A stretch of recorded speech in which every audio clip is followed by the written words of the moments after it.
happens when one of the busiest airports in the United States suddenly becomes the epicenter of a deportation wave unseen in decades. In early September 2025, Los Angeles International Airport, better known as LAX, was transformed into a staging ground for a record-breaking surge in deportation flights. More than 25,000 undocumented immigrants were deported within the first 4 days of the month, an unprecedented number that stunned both supporters and critics of the administration's immigration policy. The sight of multiple chartered planes leaving daily, each filled with up to 200 detainees, forced a nation already consumed by global crises to confront a new domestic reality. Could this mark the start of the most aggressive immigration enforcement campaign in modern American history? According to reports confirmed by the Department of Homeland Security, the operation was not an accident of bureaucracy, but a deliberate show of force. Flights from LAX doubled in frequency almost overnight, rising from roughly 20 per week in August to more than 40 in September. This surge coincided with President Donald Trump's renewed pledge to enforce immigration law without compromise, a promise made during a White House briefing where he tied border security directly to national defense. The message was clear: while Washington watched Russia intensify drone strikes against Ukrainian infrastructure and Iran move closer to its regional nuclear ambitions, the United States would not neglect its home front.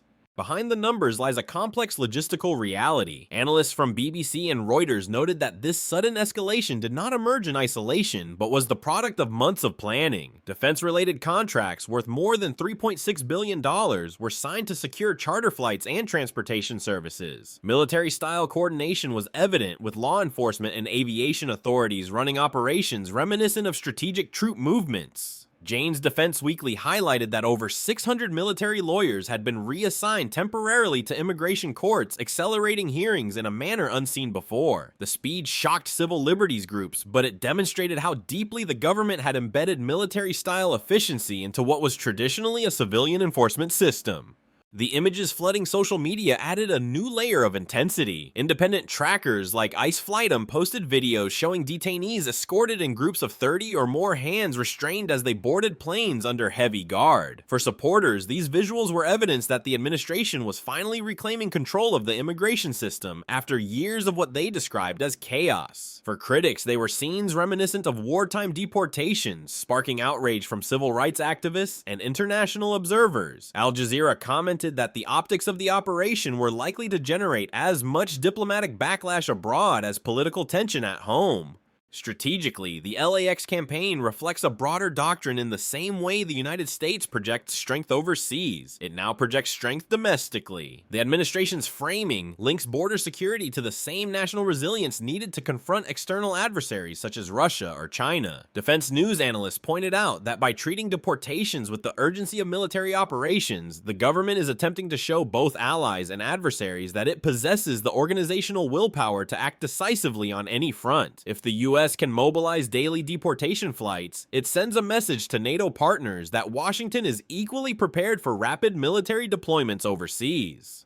Yet the dramatic nature of the LAX operation raises profound questions. The scale 25,000 deportations in 4 days suggests a level of coordination usually reserved for wartime evacuations, not routine enforcement. Communities across California were caught off guard, with immigrant-heavy neighborhoods in Los Angeles reporting sudden disappearances of entire families. At the same time, European media such as DW drew parallels between America's aggressive deportation strategy and Europe's ongoing struggles with refugee management, noting that both reflect a growing global backlash against irregular migration.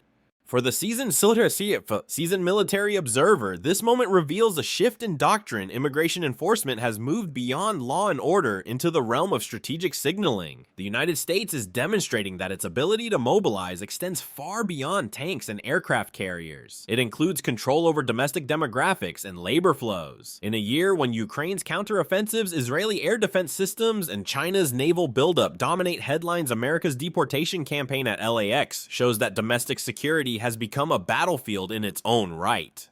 But what does this aggressive display of power mean for the balance between national security and civil liberties inside the United States? How does a nation sustain such an immense deportation machine without breaking under the weight of logistics? The answer lies in the meticulous infrastructure assembled behind the scenes. At the core of September 2025's dramatic escalation was a web of contracts, personnel deployments, and aviation resources that rivaled the scale of military operations abroad. While the public saw detainees filing into planes at LAX, what they did not see was the enormous apparatus designed to keep those flights operating around the clock.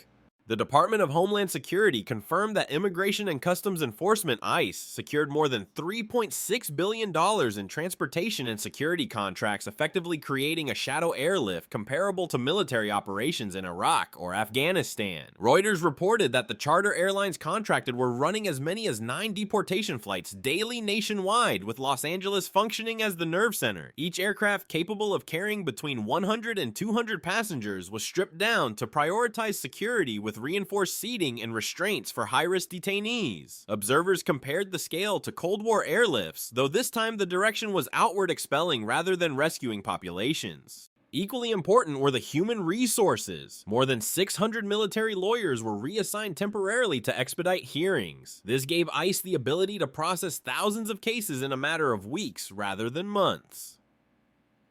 DW noted that the legal throughput resembled battlefield tribunals, where speed often outweighed deliberation. Critics argued that this efficiency risked undermining due process, while supporters countered that national security could not wait for clogged court systems. Adding to the intensity were the detention facilities feeding the deportation pipeline. Jane's Defense Weekly observed that ICE leaned on military-style rapid transfer protocols, moving detainees between facilities and airports with the precision of troop logistics. Armored buses escorted by federal marshals were spotted across Southern California, delivering groups to waiting aircraft at secure airstrips. The cost efficiency of this model was striking, with daily detention expenses estimated at $150 per person. Deporting detainees quickly by air reduced the financial burden. The administration presented this as a responsible use of taxpayer funds in a climate of economic strain. However, the logistics extended beyond finances and law. The campaign required sophisticated intelligence gathering. According to The Guardian, ICE agents leveraged databases from local law enforcement, border patrol, and even voter registration records, though DHS firmly denied the latter claim to locate undocumented individuals. The scale of coordination showed that this was not merely a law enforcement exercise, but an integrated national security operation. In an era where Russia employs hybrid warfare, combining cyber attacks with disinformation, and China uses surveillance technology to track populations, the United States appeared to be adopting similarly expansive data-driven enforcement mechanisms. Supporters of the administration viewed this as proof of competence. Fox News highlighted interviews with Trump administration officials who argued that America had finally aligned resources with rhetoric. Unlike previous decades when deportation goals were hampered by bottlenecks, the September surge revealed what was possible when the government acted with military precision. For NATO allies watching closely, this demonstration of coordination was a reminder that the US retains unmatched capacity to mobilize at scale, a capability that could be critical if called upon in Europe's eastern flank or the South China Sea. Yet the system also revealed cracks. Al Jazeera reported that detainee conditions during long-haul flights drew criticism, with accounts of passengers shackled for 10 or more hours. While officials insisted this was necessary to prevent disruptions at 30,000 feet, human rights organizations compared the practice to wartime prisoner transport. The optics created a diplomatic challenge, with governments in Central America quietly lobbying Washington for assurances that deportees would be treated with dignity. Ultimately, the logistics of September's deportation surge demonstrated more than just technical capability. It showcased America's willingness to treat immigration enforcement as a national priority on par with defense readiness. The question now is whether such a system, costly and politically charged, can be maintained long-term without straining the very institutions meant to protect democratic values. How long can the United States sustain this pace of deportations before logistical efficiency collides with the limits of law and morality? Who exactly was being placed on those planes leaving Los Angeles, and what does that reveal about America's evolving priorities? For years, deportations in the United States largely swept up people with no criminal record, often workers caught in the shadows of the economy. Yet September 2025 marked a dramatic shift. According to the Department of Homeland Security, the majority of those removed in the LAX surge were not first-time immigration offenders, but individuals classified as high-risk people with prior criminal histories, repeat violations, or ties to organized crime. This pivot was no accident. President Donald Trump, in remarks amplified by Reuters and DW, emphasized that the campaign was designed to remove threats to American families first. The administration presented this as a recalibration, moving away from broad sweeps and toward targeted removals that underscored a direct link between deportations and public safety. DHS data revealed that narcotics traffickers, gang members, and individuals accused of violent crimes represented a growing percentage of the deported. Defense News noted that this approach mirrored counterinsurgency tactics abroad, neutralized the most dangerous actors to stabilize the environment for everyone else. The optics mattered as much as the numbers. Reports from BBC indicated that detainees boarding flights were often escorted by heavily armed agents, sometimes in tactical gear, more associated with military raids than immigration enforcement. For supporters, this was reassurance that the government was focusing on genuine threats. For critics, it raised alarms about the militarization of civil law enforcement.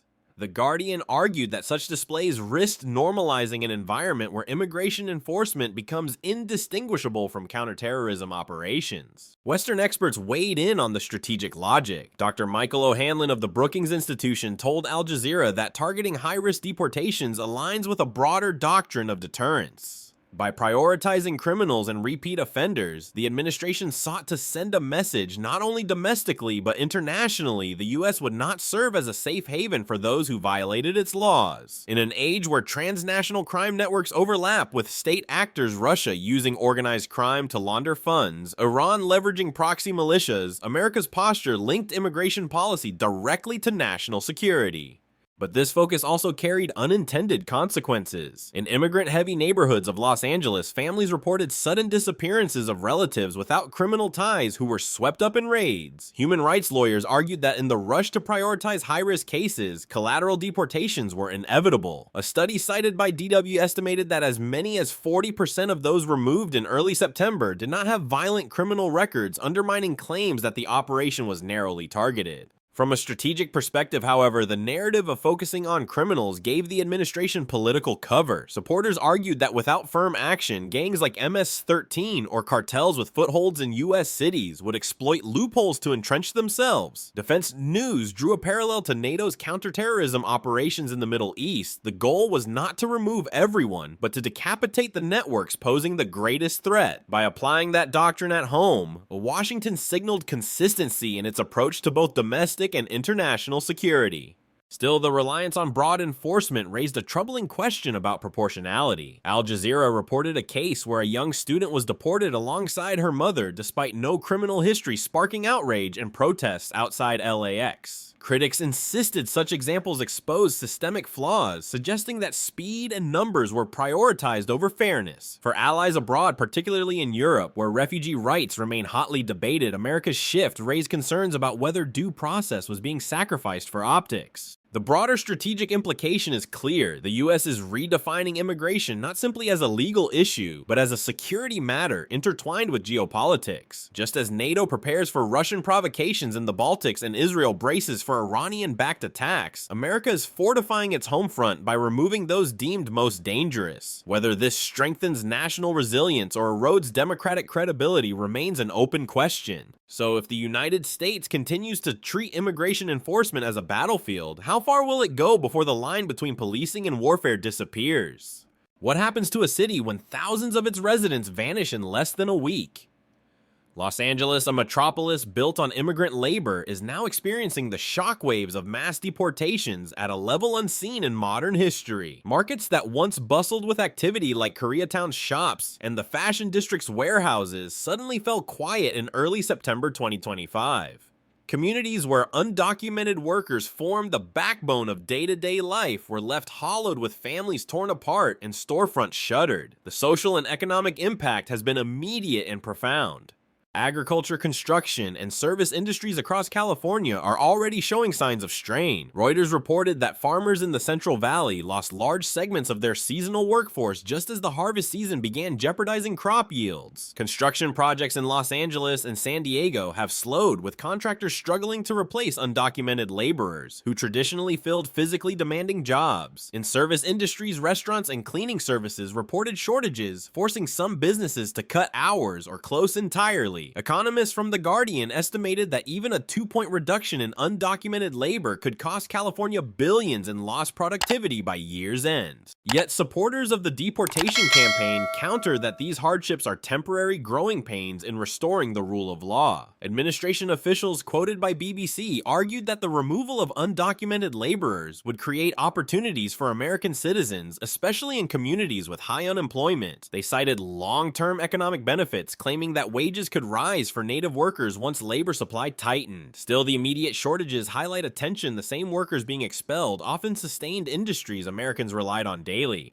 The social consequences run deeper. Schools in heavily immigrant neighborhoods reported sudden drops in attendance as families either left or withdrew children out of fear of raids. Local hospitals saw a decline in immigrant patients seeking care, raising alarms among public health experts about untreated conditions spreading quietly in communities. Al Jazeera described the atmosphere as one of invisible fear, where ordinary activities like grocery shopping or visiting a park became fraught with risk. The rapid disappearance of tens of thousands created a vacuum, eroding trust between law enforcement and entire neighborhoods. Strategically, these disruptions matter beyond Los Angeles. NATO allies are watching how the United States manages the balance between security and societal stability. DW reported that German policymakers facing their own migrant challenges questioned whether America's model of aggressive enforcement could be replicated in Europe without triggering economic shocks. The comparison revealed a critical lesson. While mass deportations may project strength, they also risk destabilizing domestic economies and weakening the very resilience they aim to protect.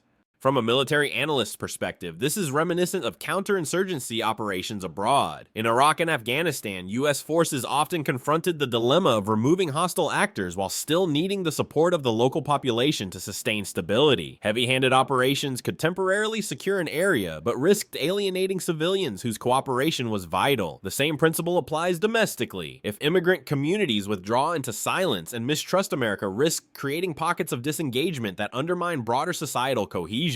Western experts underscore the stakes. A study from the Migration Policy Institute cited by Reuters warned that sudden labor shocks often trigger inflation in food and housing sectors, disproportionately hurting low-income Americans. Meanwhile, Defense News suggested that prolonged shortages in agriculture and construction could ripple into supply chains critical for national security, from food reserves to infrastructure readiness. By intertwining immigration enforcement with economic health, the United States may be jeopardizing resilience in ways not immediately visible. The human stories make the abstract numbers tangible. Families torn apart at LAX, small businesses struggling to find staff, children suddenly absent from classrooms, all highlight that the deportation surge is not merely about numbers, but about the erosion of daily life. These ripple effects call into question whether the benefits of rapid enforcement outweigh the costs of social fragmentation. So will America's push for security ultimately strengthen its foundations, or weaken them by hollowing out the very communities that sustain its economy and culture? Can a campaign of this magnitude unfold without colliding with the principles of justice and due process? By mid-September 2025, legal and ethical controversies were already shaping the debate over mass deportations. Civil rights groups, immigration lawyers, and international observers raised alarms that the drive for speed had outpaced the safeguards meant to protect individual rights. The question reverberating across the country was America enforcing the law or bending it? Critics pointed to cases like that of Nori, a high-achieving student reportedly deported alongside her mother without ever seeing a judge. Stories like these, first highlighted in The Guardian and Al Jazeera, fueled outrage, suggesting that the machinery of deportation was grinding so quickly that errors were inevitable. Legal aid groups argued that the compressed timelines accelerated by 600 military lawyers reassigned to immigration courts meant that detainees had little chance to mount a defense. For many, hearings were reduced to minutes, echoing the kind of expedited tribunals used in wartime.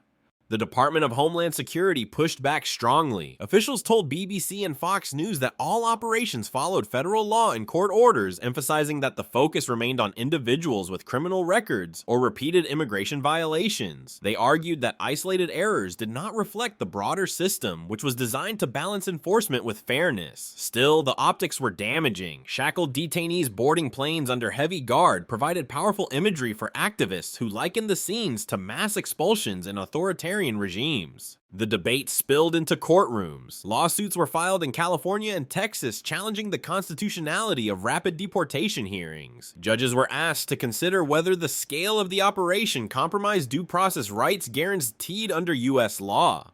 Reuters reported that some legal scholars warned of a dangerous precedent if mass deportations could bypass traditional protections. What would prevent other areas of law from adopting the same shortcuts? Internationally, the controversies resonated as well. European allies, particularly in Germany and France, where asylum debates remain heated, expressed concern that America's approach could embolden hardline movements at home.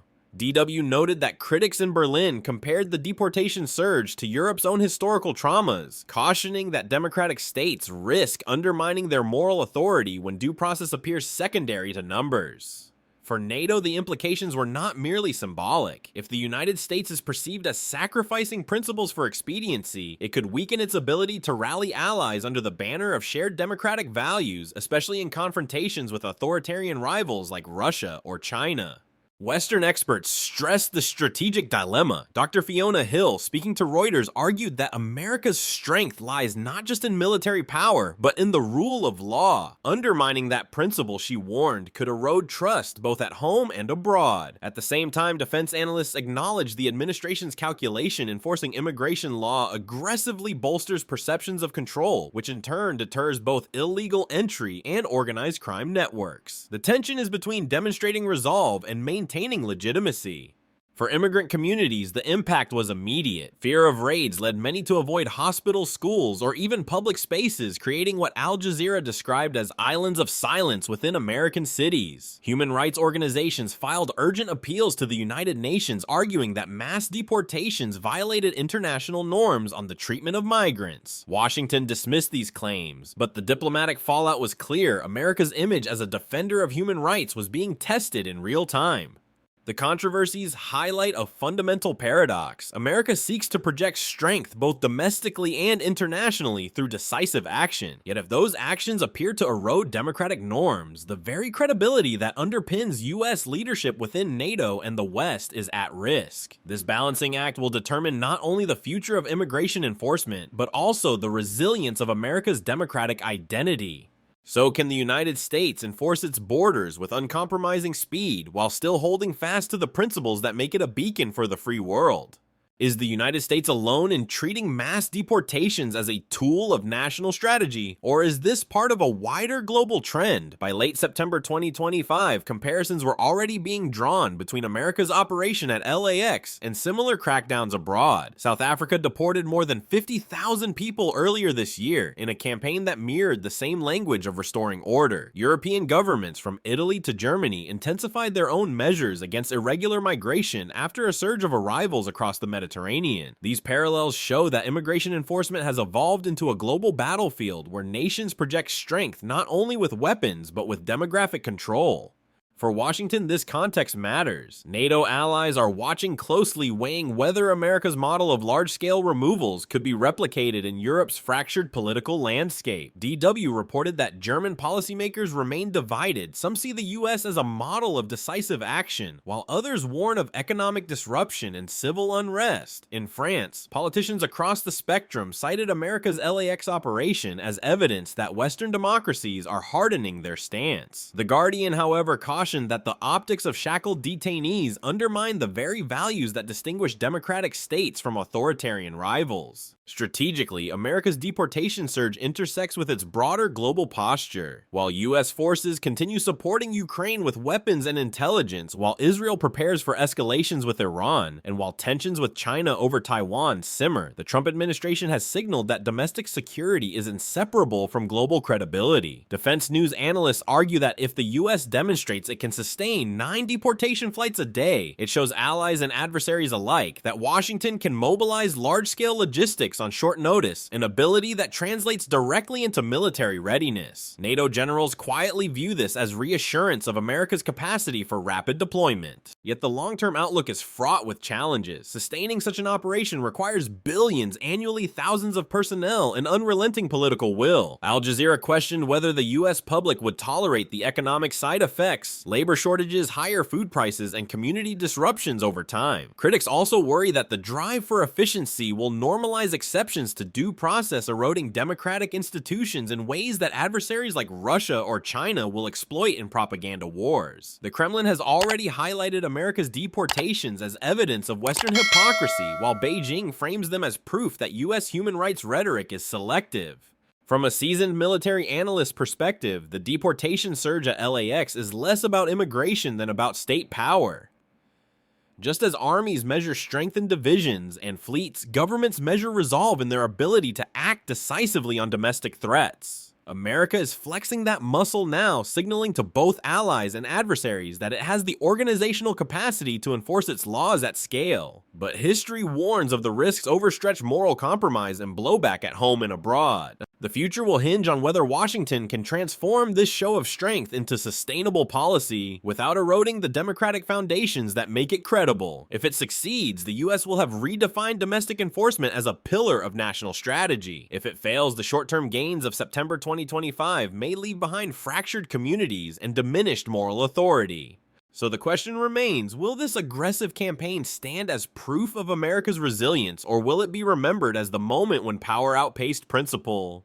The September 2025 deportation surge at Los Angeles International Airport marked the most aggressive enforcement campaign in modern US history. Over 6 sections, this analysis traced the shock of record numbers, the massive logistical machinery behind the effort, the shift toward targeting high-risk individuals, the deep economic and community impacts, the legal and ethical controversies, and the global parallels that place America's actions within a wider trend of hardened migration policies.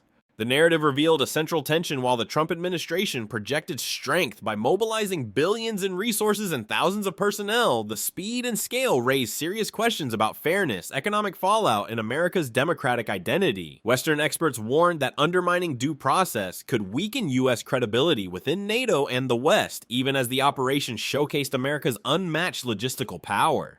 Ultimately, the LAX campaign is more than an immigration story. It is a demonstration of state capacity, a signal to allies and adversaries, and a test of whether the United States can sustain aggressive domestic enforcement without compromising the very values it seeks to defend.